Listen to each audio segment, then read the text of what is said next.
Well, thank you for the introduction, Dylan. It is my honor to share with you all this morning. And today we are going to be talking about auto insurance and you. This is a beginner's guide to not having a car accident ruin your life.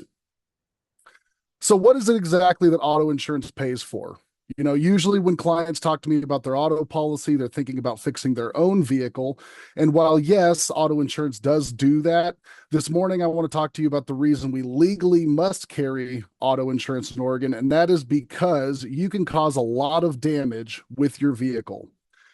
Now, your liability limits are usually split up between bodily injury and property damage, and you can see on the slide here, bodily injury is going to pay for things like the injuries to others. That's going to encompass their medical bills, lost wages, and their pain and suffering. And then there's also property damage, which is everything else. So vehicles, buildings, fences, utility poles. Kind of it depends on how much fun you're having driving that day. But that's going to be kind of how your auto policy is set up.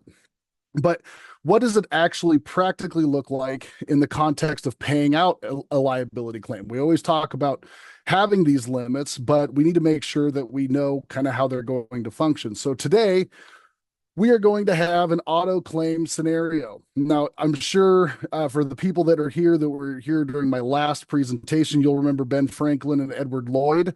We're not going to be talking about the history of insurance, but they are going to be joining us for our claim scenario today. So, Ben Franklin has what you would consider normal auto liability limits of 100,000, 300,000, and 100,000.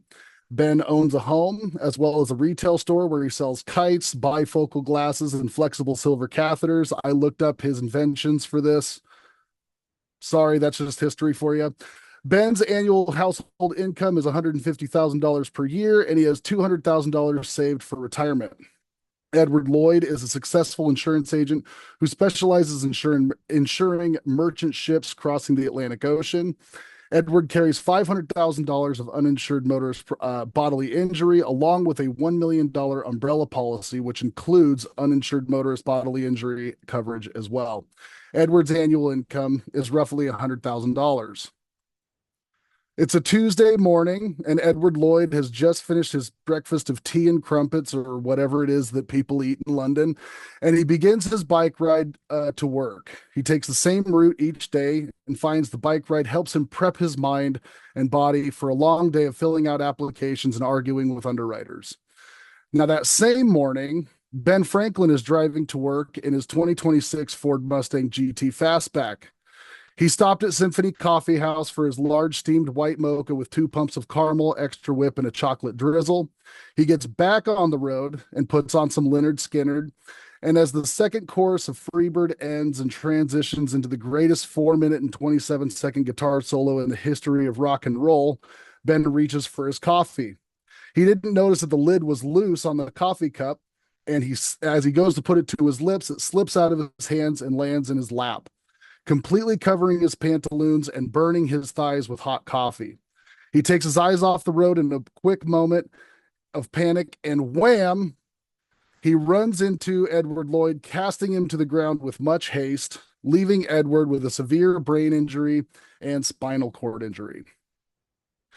Now, as we all know, medical care is not cheap in the United States. But what do the costs of this accident actually look like for Edward? So we're going to start by talking about his injuries. So it's going to start with his medical treatment, the emergency response and hospitalization. So you can see here, for the sake of time, I'm not going to hit every single one, but we've got 25,000 for an ambulance. For his brain injury, he's going to have neurological evaluations and cognitive rehab. There's also his spinal injuries. There's going to be a surgery. There's going to be rehab and physical therapy. He's going to need follow-up treatment and medical equipment. So just in his medical costs alone, he's at $425,000. Next is the financial impact of this accident. So he was making $100,000 a year. Because of his brain injuries and his spinal injuries, he was out of work for 2 years. So that cost him about $200,000. That doesn't include the ability to contribute to his 401k, any kind of employment benefits. So we're also going to add $30,000 there for that. So the lost income is about $230,000. And then there's the pain, suffering, and the long-term impact of this accident on Edward's life. So this is going to include ongoing pain and limitations, reduced ability to participate in recreational activities, emotional distress, and then the permanent effects from the brain and the spinal cord injuries. So again, I think a conservative estimate, we're looking at about $150,000. So in total, we're looking at about 120 or $825,000 claim for this one spill of a coffee cup. Now, let's go back to Ben's liability limits, right? He has $100,000 per person for bodily injury coverage. So that means that his payment or his policy is going to make a payment of $100,000, and they're going to wipe their hands and say, all right, our part of this is done. And there's $705,000 of damages left. Now, what people don't think about is their auto liability limits protecting themselves. So Edward's policy, he's a very wise man. He carries $500,000 per person in bodily injury. Which means that his uninsured motorist coverage is also at $500,000. So his insurance company is going to pay out $500,000 in damages. The remaining damages now are $205,000, but he has $1 million umbrella that carries uninsured motorist coverage as well. This means that he has up to $1 million, and it's going to pay the rest of that $205,000. Now that's great. Edward's damages are now taken care of. Unfortunately, his life has changed forever, but the financial portion of his part is taken care of. But what happens to Ben now?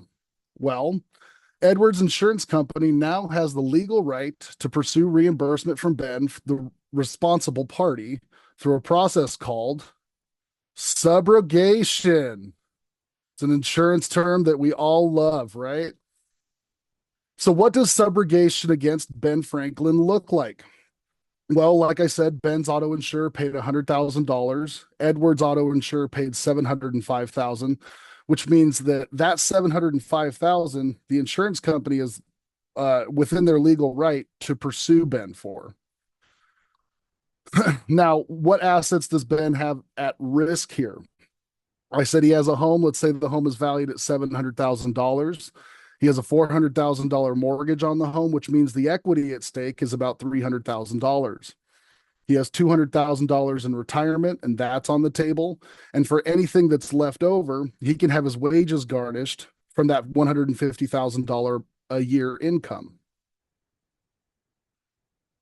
So Ben is going to have to make some very difficult decisions. Is he going to refinance or sell his home? Will he have to delay his retirement? Will he need to sell his assets or tap into his retirement accounts early? It's kind of a difficult spot to be in, right?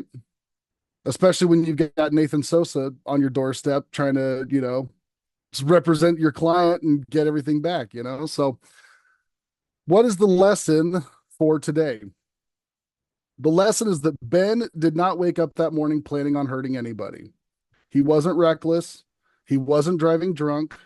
And he was not intentionally trying to cause harm to anybody, but he was still liable for the damages.